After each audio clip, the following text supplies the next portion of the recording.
स्वागत करता हूँ आप सबका मेरे YouTube channel best village education में।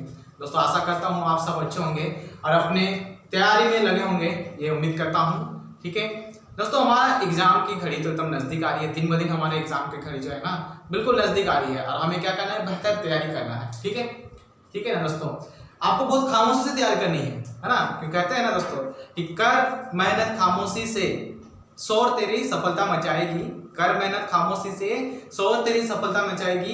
निरंतर चल तो अपने मंजिल की राह पर, एक दिन सारे जहां तेरे कदम चूमेगी। ठीक है दोस्तों, तो आपको निरंतर अपने मंजिल के राह में चलना है और आपको मंजिल को पाना है। ठीक है, तो प्रीवियस वीडियो में मैंने आप सबको जो है मॉडल सेट 1 का क्वेश्चन 20 तक मैंने सॉल्व किया था। ठीक है, पार्ट 1 पार्ट 2 करके। आज मैं मॉडल सेट का जो बाकी क्वेश्चन बच गए थे, ठीक है, उसका मैं कंप्लीट करूंगा। क्योंकि मॉडल सेट में हमारा 40 ऑब्जेक्टिव क्वेश्चंस रहते हैं, तो 40 क्वेश्चन हम लोग सॉल्व करेंगे पूरा। तो चलिए देखते हैं मॉडल सेट 1 का बाकी जो क्वेश्चन बच गया था उसका क्वेश्चन क्या है। हम लोग क्वेश्चन 20 तक कंप्लीट किए थे दोस्तों। आज हम लोग स्टार्ट करेंगे क्वेश्चन नंबर 21 से स्टार्ट करेंगे। तो चलिए क्वेश्चन नंबर 21 देखते हैं क्या है। क्वेश्चन नंबर 21 है,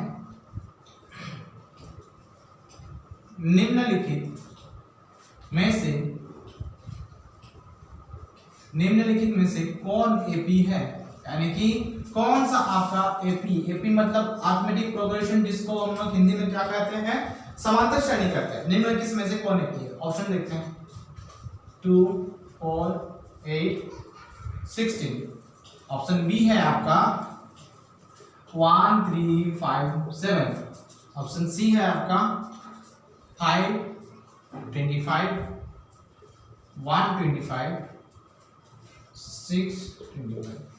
ऑप्शन डी है आपका इनमें से कोई नहीं, इनमें से कोई नहीं।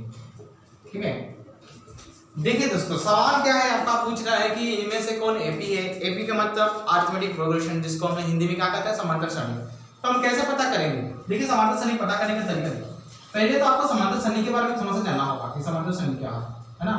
तो आप दोस्तों जानते हैं कि समांतर श्रेणी जो होता है ना, संख्याओं की उस सूची को, हम संख्याओं की उस सूची को समांतर श्रेणी कहते हैं जिनके प्रत्येक संख्याओं के बीच का अंतर जो होता है ना वो समान होता है। ठीक है, मान के चलिए मैंने एक संख्या लिखा, मैंने कुछ संख्याओं की सूची इस तरह से लिखा 4, 6, 8, 10, 12, इस तरह से मैं कुछ संख्याओं की सूची लिखा। ठीक है, हम देखेंगे कि क्या ये जो संख्याओं की सूची है ये एपी है या नहीं है। हम कैसे पता करेंगे। तो एपी जांच करने का तरीका ये है कि आपको दूसरा पद से पहला पद माइनस करना है। 6 से आपको 4 घटाइए, कितना आया, 2 आया। तीसरा पद से दूसरा पद माइनस करना है, 8 से 6 घटाइए, कितना आया, 2 आया।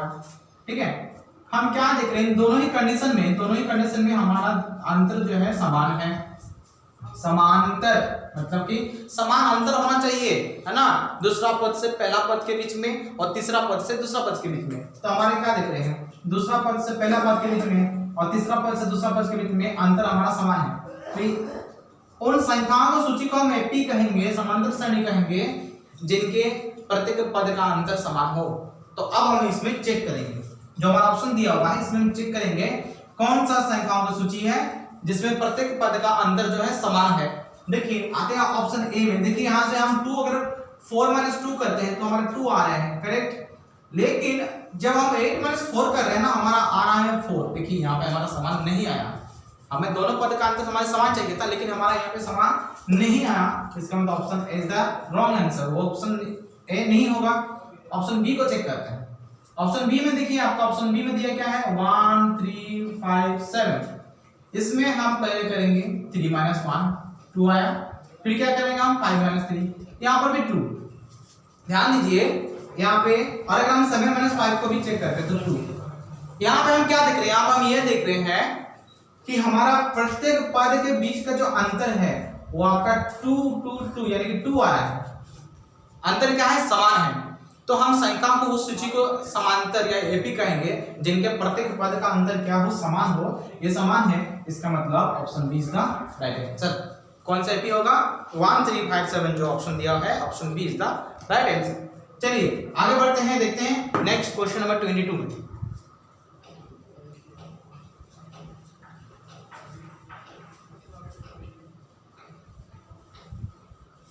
चलिए क्वेश्चन नंबर 22 ये सवाल भी आपके एपी से है, समांतर श्रेणी से दिया हुआ है। कह रहा है कि एक एपी आपको दिया हुआ है जिसमें लिखा हुआ है 2 7 12, ठीक है, का 10वां पद, 10वां पद निकालना है। 10वां पद क्या है ना, 10वां पद।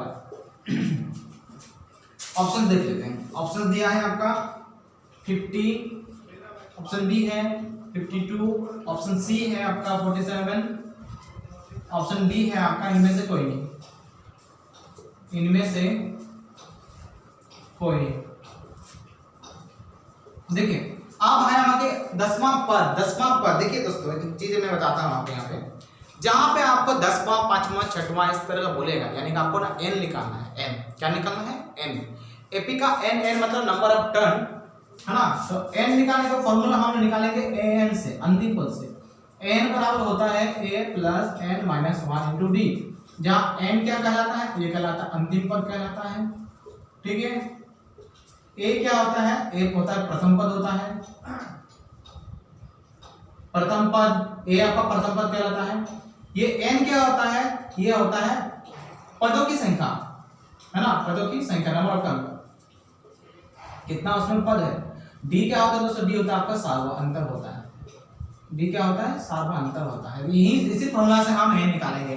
यहाँ पे कह रहा है कि 2 7 12 इस तरह से कोई एपी बढ़ रहा है, उसका 10वां पद, 10 नंबर का पद कितना होगा? जैसे ये पहला पद है, दूसरा पद है, तीसरा पद है, इसी तरह गिनते हुए इसका 10 नंबर का पद में कौन सी संख्या आएगी इसका 10 नंबर का पद में, ये हमें निकालना है, ठीक है। हम कैसे निकालेंगे? देखिए ध्यान से। तो इसको निकालने का तरीका है 10 नंबर पद यानी कि ए एन बराबर, यहाँ आपको एन बराबर दिया है 10। ये कहा गया कि एन 10 है, एन आपका 10 ये को बताइएगा। एन बराबर फॉर्मूला लगाइए A plus N minus 1 into D, जहाँ ए कहलाता है प्रथम पद आपका 2 है, यहाँ 10 माइनस 1, डी होता है सार्वअंतर, ठीक है। डी क्या होता है? सार्वअंतर।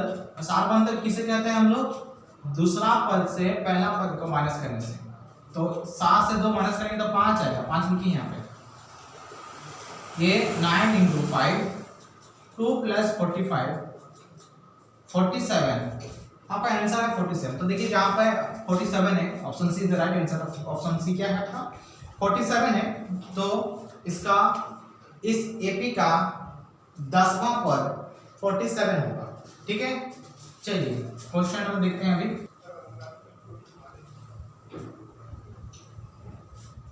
चलिए क्वेश्चन नंबर 23 देखते हैं। क्वेश्चन नंबर 23 है, 2 अंकों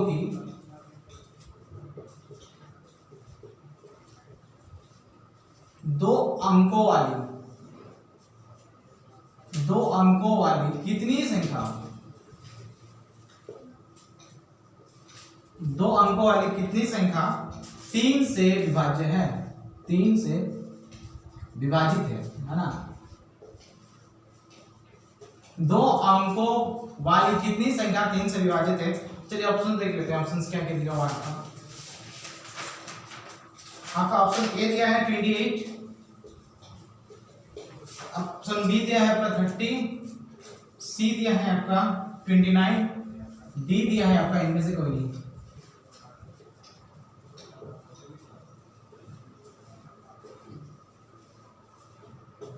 इनमें से कोई नहीं। दोस्तों यहाँ पर क्या निकालना पड़ रहा है? कह रहा है कि आप एक इतनी संख्या मतलब कि जितने भी संख्या है जो 2 अंकों से स्टार्ट होती है ना, कौन सी संख्या है, 2 अंक की कौन सी संख्या है जो कि 3 से भाग जाता है, ये आपको निकालना है, ठीक है। तो हम तो पहले पता करेंगे कि 2 अंकों की संख्या स्टार्ट कहां से होती है। 2 अंकों की संख्या स्टार्ट होती है 10 से, लेकिन क्या 10 3 से भाग जाएगा? 10 3 से भाग नहीं जाएगा। इसका मतलब 11 भी नहीं जाएगा, तो स्टार्ट होता है 12 से, ठीक है।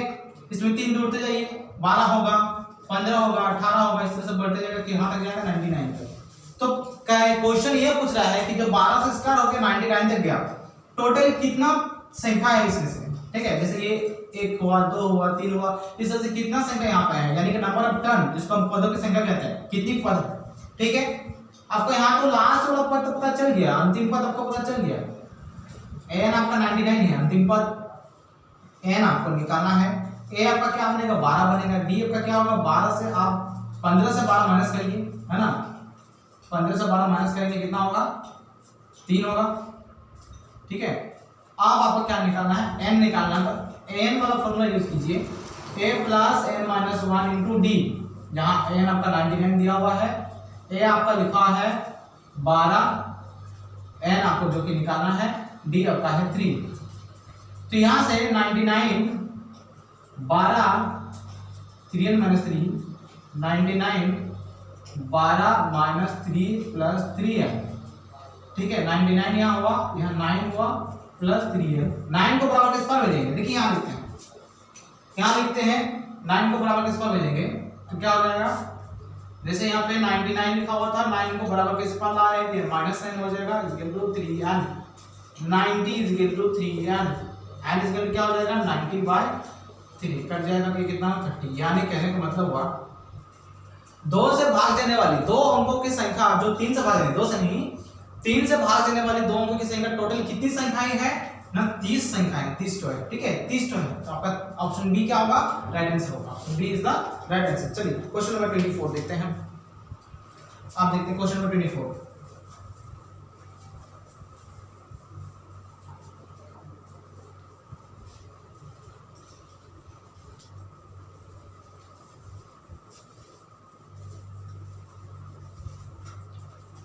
क्वेश्चन नंबर 24, अच्छा क्वेश्चन 20 को भी मिटा देते हैं केवल,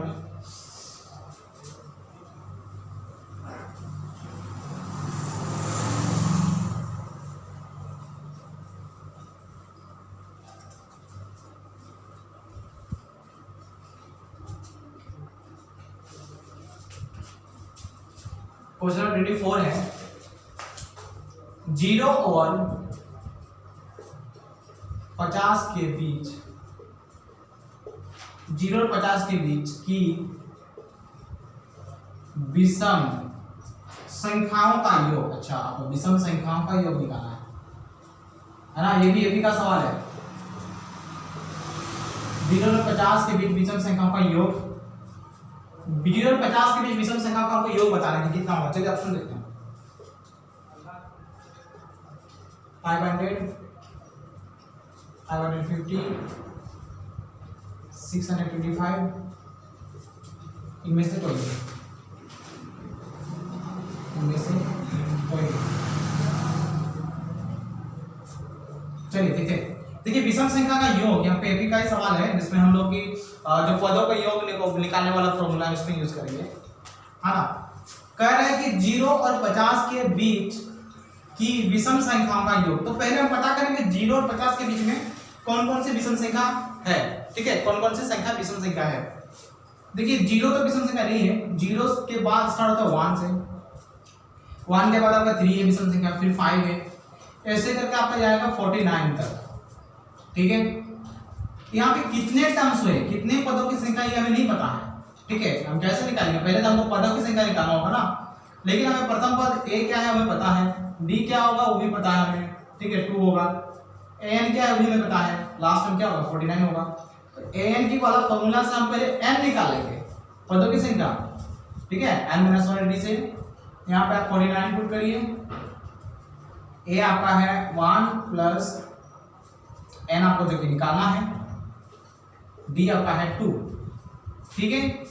चलिए यहाँ से हम क्या करते हैं एन निकाल लेते हैं पहले, ये 1 प्लस 2n माइनस 2, ये 49 हुआ, 1 minus 2 plus 2n, 49 is equal to ये आपका -1 प्लस 2n, ठीक है। चलिए यहाँ पे करते हैं, अगर हम यहाँ पे करते हैं आपका इस तरह से 49 -1 था, यहाँ आ जाएगा तो +1 हो जाएगा, इक्वल टू क्या होगा 2n हो जाएगा, ये 50 इक्वल टू 2n हुआ आपका, n बराबर क्या हो जाएगा 50/2, तो कहने का मतलब n का मान कितना है 25 आया, हमारा n का मान 25 आया। हमें निकालना है क्या है, विषम संख्याओं का योग निकालना है, पदों की संख्या तो पता चल गई कि 25 पद है, 25 पद है जो कि विषम संख्या है 0 और 50 के बीच में, ठीक है। हमें ये तो पता चल गया कि 25 होगा 0 और 50 के बीच में जो कि विषम संख्या है, लेकिन उनका योग कितना होगा ये नहीं पता। योग निकालने का एक फॉर्मूला होता है, क्या होता है उसको लिखेंगे, देखिए एपी में पदों की संख्याओं का योग निकालना का एक फॉर्मूला होता है, उसको लिखते हैं एक बार। आप वीडियो को पॉज करके दोस्तों जब मैं मिटा दिया इसको आप देख सकते हैं, ठीक है। चलिए, उसका फॉर्मूला होता है Sn। Sn बराबर होता है n/2 2a plus n-1 into D. ये आपका होता है क्या, विषम संख्या को या सम संख्या को निकालने का फॉर्मूला। यहां से हम पुट करेंगे n जो कि आपका 25 है बाय 2, ठीक है। 2a क्या होता है आपका, जो हमारा AP1 था, a और 1 था, कैसे क्योंकि यहाँ पे 1 3 5 ऐसे करके हमारा 49 तक हमने लिखा था। हमारा a है प्रथम पद 1 है प्लस n जो हमने निकाल चुके हैं 25 माइनस 1, डी हमारा था 2, ठीक है। 25/2 ये आपका 2, देखिए 25 से 1 गया 24 इंटू 2, 25/2 इंटू 2 प्लस 48 है ना, यहाँ क्या होगा 2 प्लस 48। 25/2 इंटू ये हो जाएगा आपका 50, कट जाएगा ये 25 से, और 25 25 होता है 625। तो कहने का मतलब हुआ 0 और 50 के बीच में जितनी भी विषम संख्या है ना उसका योग कितना होगा, 625 होगा। तो आपका राइट आंसर कहाँ है, C is the right answer, आपका option C is the right answer, ठीक है। चलिए नेक्स्ट क्वेश्चन, क्वेश्चन नंबर 25 पे आते हैं।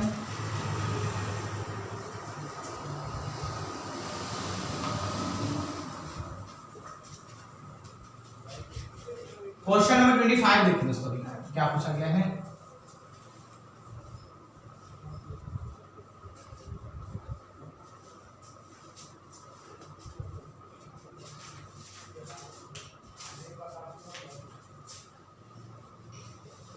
क्वेश्चन 25 पूछा है, सभी वृत्त होते हैं, सभी वृत्त होते हैं, क्या होते हैं देख लेता हूं ऑप्शन में। सभी वृत्त होते हैं ऐसे लिखा हुआ, क्या होता है देखें, यहाँ ऑप्शन दिया है सर्वांग सम,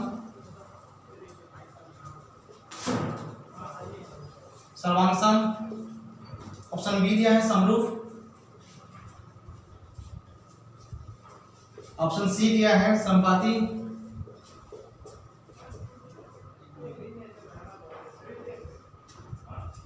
ऑप्शन डी दिया इनमें से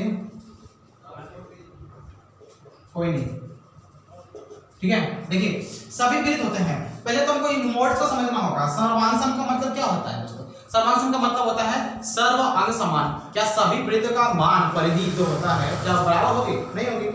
सभी वृत्त की त्रिज्या एक जैसी नहीं होगी, कोई छोटा होगा बड़ा होगा, तो सर्वांग वाला वर्ड हमारा नहीं होगा, ठीक है, क्योंकि सभी वृत्त जो है ना समान नहीं होते हैं।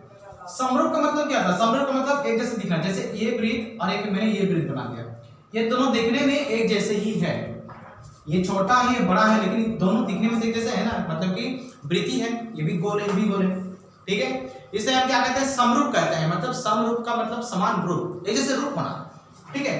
तो सभी वृत्तों का क्या होगा, समरूप कहलाएगा, ठीक है। इसका राइट आंसर क्या होगा, ऑप्शन बी होगा राइट आंसर, समरूप कहलाएगा। संपाती जो होता है, संपाती का मतलब जो एक ही रेखा में होता है, जो एक ही रेखा में जो बिंदु सब होते हैं उसे ही हम संपाती कहते हैं, ठीक है। तो यहाँ तो रेखाओं की बात नहीं की जा रही है, हमें वृत्त की बात की जा रही है। तो वृत्त क्या है, सभी वृत्त समरूप होते हैं, ना कि सर्वांग, ठीक है। चलिए क्वेश्चन 26 में आते हैं। क्वेश्चन 26 क्या है देखते हैं।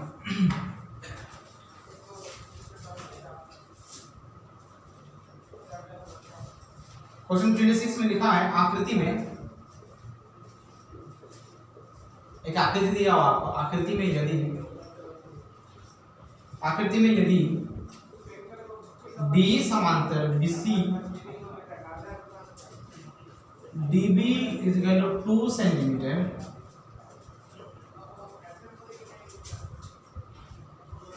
AE is equal to 1.5 centimetre तथा EC is equal to 3 centimetre. देखिए दोस्तों आकृति एक दिया हुआ है,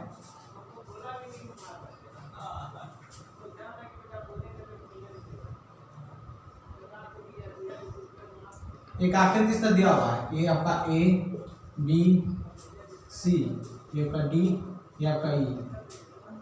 यहाँ आपका दिया है 2 सेंटीमीटर, ठीक है।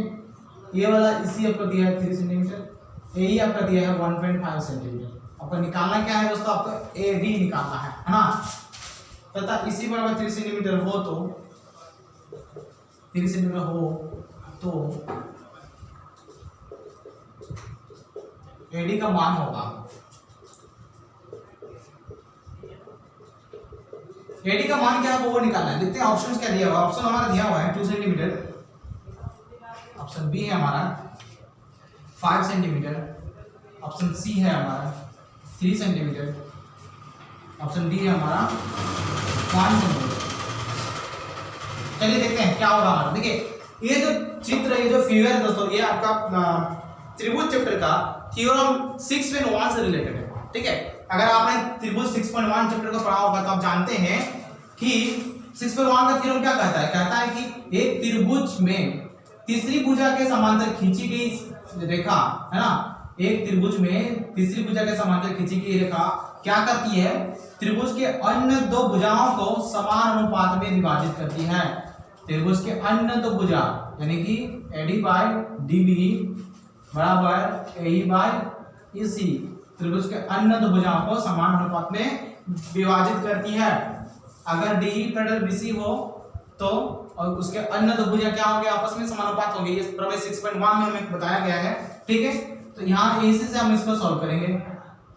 हमें निकालना तो दोस्तों AD है, AD का वैल्यू तो नहीं दिया है, हम AD को AD ही लिखेंगे।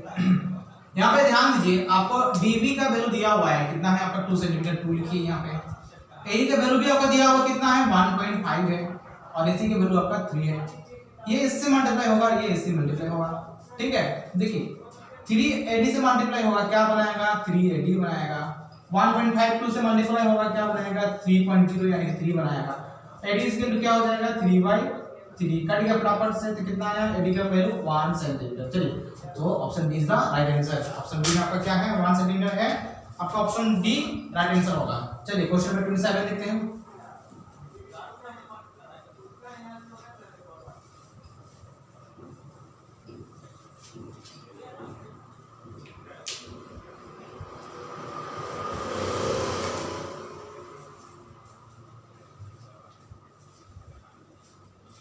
चलिए आपको क्वेश्चन नंबर 27 देखते हैं।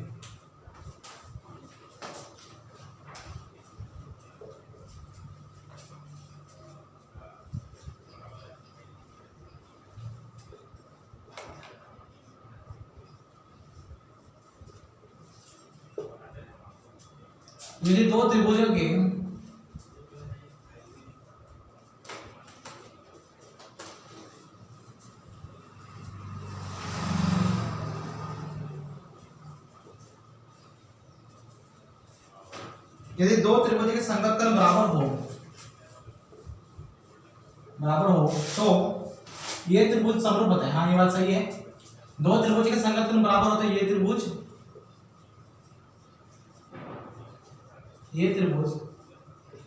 समरूप होते हैं,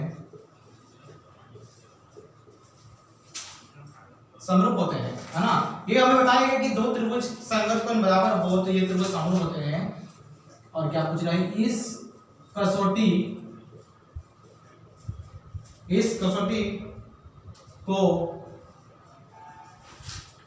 कसौटी को किस नाम से जाना जाता है, इस कसौटी को किस नाम से जाना जाता है ये हमें बताना है। इस कसौटी को किस नाम से जाना जाता है, हाँ इस कसौटी का नाम हमको बताना है दोस्तों। अगर दो त्रिभुज के संगत कोण बराबर है और वो दोनों त्रिभुज समरूप है तो उस कसौटी का नाम क्या है। यहाँ पर लिखा है S S S inside side कहते हैं। ऑप्शन बी में लिखा है S A S side angle side कहते हैं। ऑप्शन सी में लिखा हुआ है एंगल कहते हैं। ऑप्शन डी में लिखा हुआ है R H S right hand side, या फिर क्या बोलते हैं राइट हैंड साइड कहते हैं। देखिए इसका जो राइट आंसर है वो है एस एस, उसको साइड एंगल साइड कहते हैं। ठीक है, त्रिभुज की समरूपता में आपका एंगल नहीं आता है, साइड एंगल साइड आएगा आपका। ठीक है, चलिए क्वेश्चन नंबर 28 देखते हैं।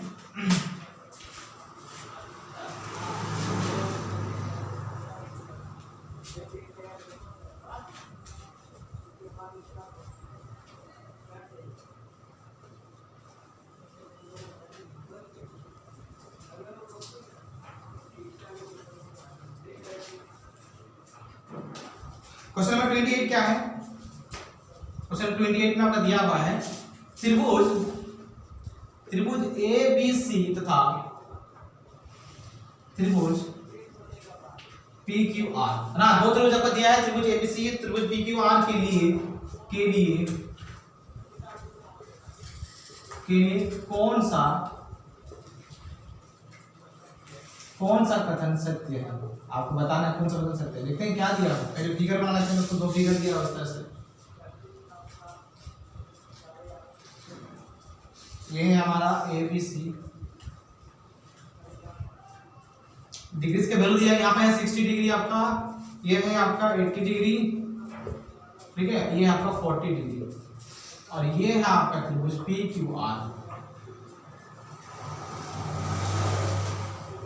ये आपका PQR है। इसका वैल्यू दिया है आपका 60 80 40।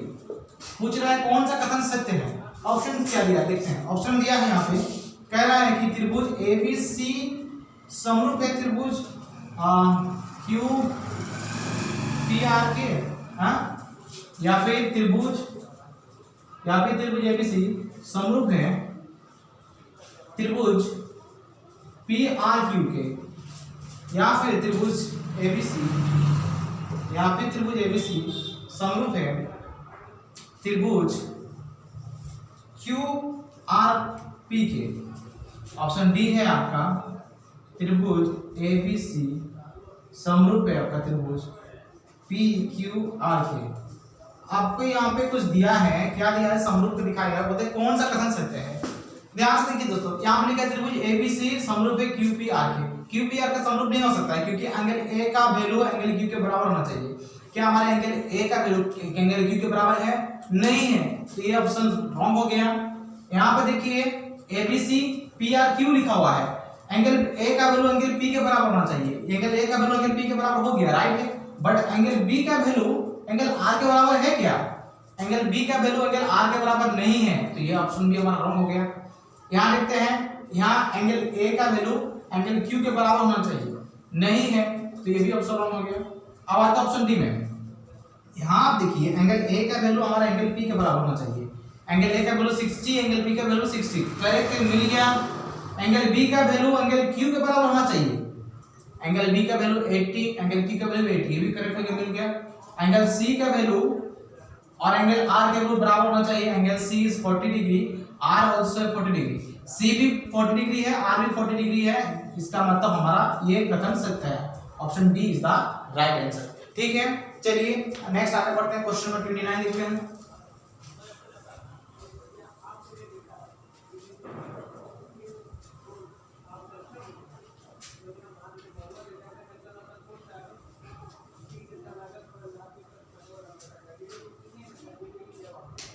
क्वेश्चन नंबर 29,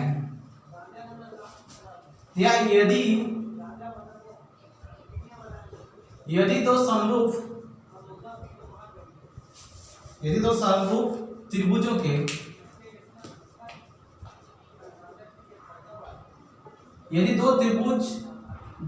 समरूप त्रिभुजों के संगत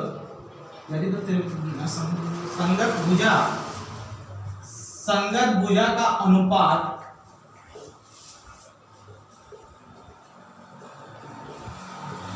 यदि दो समरूप त्रिभुजों के संगत भुजा का अनुपात 4:9 हो तो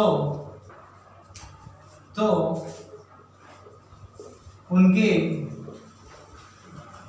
क्षेत्रफल का अनुपात है। अच्छा, क्षेत्रफल का अनुपात हमको बताना होगा। ये आपका प्रमेय 6.6 से रिलेटेड है दोस्तों, ठीक है।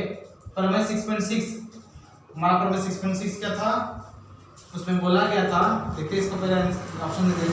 ये 2:3, ऑप्शन बी है 4:9, ऑप्शन सी है 81:16, ऑप्शन डी है 16:81।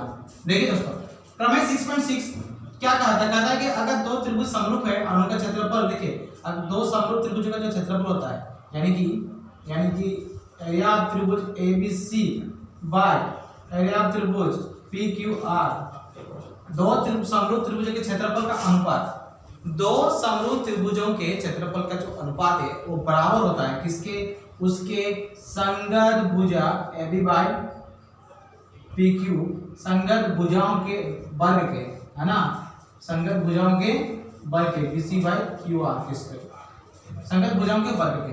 तो यहाँ पे हमें दो संगत भुजा का मान दिया हुआ 10 जिनके त्रिभुज संगत भुज है, क्या है 4:9 है, क्या है 4:9, तो उनका क्षेत्रफल क्या होगा, तो क्षेत्रफल क्या होगा 4/9 का आप स्क्वायर करिए, है ना, वर्ग होता है ना, 4 4 हो गया 16 9 9 81, इसका मतलब 16:81, तो आपका option D is the right answer. ठीक है, 16:81 होगा। क्यों होगा, प्रमेय 6.6 के हिसाब से क्षेत्रफलों का अनुपात जो होता है ना, क्षेत्रफल के अनुपात उनके संगत भुजाओं के अनुपात के वर्ग के बराबर होता है। तो वर्ग का मतलब स्क्वायर करना, संगत भुजा का मान दिया है 4/9, 4/9 का स्क्वायर कर देंगे 16/81 हो जाएगा, 16/81, तो राइट आंसर इज 16/81। चलिए क्वेश्चन नंबर 30 देखते हैं। क्वेश्चन नंबर 30,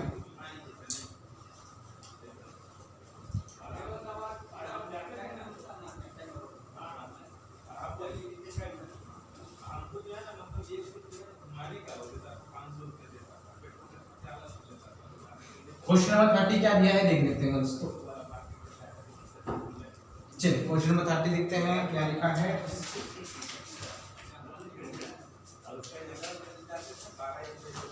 क्वेश्चन 30 है, एक समबाहु त्रिभुज, समबाहु त्रिभुज की बात कही जा रही है। एक समबाहु त्रिभुज, एक समबाहु त्रिभुज की भुजा, एक समबाहु त्रिभुज की भुजा 2a है ना, एक समबाहु त्रिभुज की भुजा 2a है, उसके शीर्षलंब की लंबाई क्या होगी, शीर्षलंब की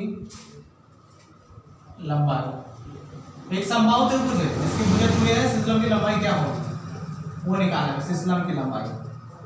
देखते हैं ऑप्शंस देख लेते हैं। ऑप्शन ए है √3 है, ऑप्शन बी है √3a/2, ऑप्शन सी है a/2, ऑप्शन डी है 3a। देखिए दोस्तों, समबाहु त्रिभुज की भुजा की बात की जा रही है, समबाहु त्रिभुज, तो आपको जानना होगा समबाहु त्रिभुज का गुण जानना होगा, प्रॉपर्टी। समबाहु त्रिभुज किसे कहते हैं, समबाहु त्रिभुज उस त्रिभुज को कहा जाता है जिसकी तीनों भुजाएं क्या होती है, बराबर होती है।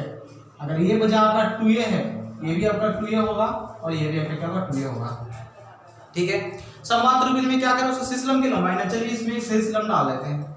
मान के चलिए हमने इसमें एक शीर्षलंब डाल दिया d, तो शीर्षलंब जहां हम शीर्षलंब डालते हैं वहां पे 90 डिग्री का एंगल बनता है। ठीक है, कितना डिग्री का एंगल बनता है, उसमें 90 डिग्री का एंगल बनता है, तो हमने यहाँ 90 लिखा, यहाँ भी 90 लिखा। ठीक है, अब हमें क्या निकालना है, इस शीर्षलंब की लंबाई, यानी कि हमने AD की लंबाई निकालना है। ध्यान से देखिए दोस्तों इस फिगर को, जैसे मैं एक शीर्षलंब AD डाल दिया तो ये जो त्रिभुज ABC था ये दो त्रिभुज में डिवाइड हो गया, बढ़ गया। कौन कौन सा, एक आपका बना त्रिभुज ABD बना और आपका बना त्रिभुज ADC। तो दोनों में से कोई एक त्रिभुज को हम लेंगे। चलिए मान के चलते हैं मैंने लिया त्रिभुज ABD को लिया, है ना। आप त्रिभुज अगर ABD को देखेंगे तो ये एक समकोण त्रिभुज बन गया।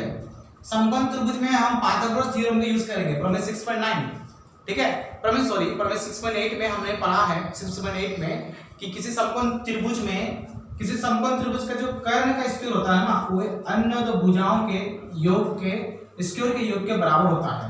तो हम यहाँ पे AB का स्क्वायर बराबर लिख सकते हैं AD का स्क्वायर प्लस BD का स्क्वायर। ठीक है, हमें शीर्षलंब की लंबाई निकालना है, इसका मतलब हमें AD निकालना है दोस्तों। तो हम AD का स्क्वायर यहाँ लाएंगे, AD के स्क्वायर पर क्या हो जाएगा आपका AB का स्क्वायर माइनस BD का स्क्वायर। चलिए इसका वैल्यू पुट करते हैं। आपका AB का वैल्यू आपका दिया हुआ है, AB क्या है आपका 2a है, यहाँ पे 2a पुट करिए, 2a का स्क्वायर माइनस BD। अब BD का वैल्यू कैसे निकालेंगे, ध्यान से देखिए, ये पूरा BC आपका क्या है, ये पूरा BC आपका 2a है, 2a, और अगर हम BD का निकालेंगे क्या हो जाएगा, ये a और ये a अलग अलग हो जाएगा ना, तो BD का वैल्यू क्या हो जाएगा हमारा a हो जाएगा। तो a का स्क्वायर लिखिए, ये आपका 4a का स्क्वायर, ये आपका हो गया a का स्क्वायर। ठीक है, पूरा कितना हो गया आपका, चलिए यहाँ से मिटा देते हैं।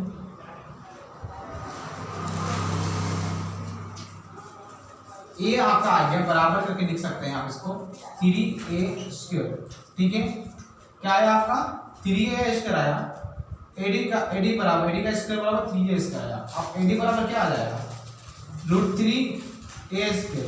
a² का रूट तो हो जाएगा, यानी कि हमारा एडी बराबर क्या आया √3a। देखिए a² का मतलब क्या हुआ, a को 2 बार गुना करना। ठीक है, a को 2 बार गुना करेंगे तो उसका वर्गमूल हो जाएगा। देखिए यहाँ पे करके दिखा देता है, a² को तोड़ेंगे तो क्या लिखेंगे, a गुना है। अब हम जानते हैं जिसका जोड़ा बनता है वो रूट के बाहर होता है ना, जिसका जोड़ा बनता है वो रूट के क्या होता है, बाहर होता है, यानी कि एडी बराबर हो जाएगा आपको √3 और a आपका बाहर हो जाएगा।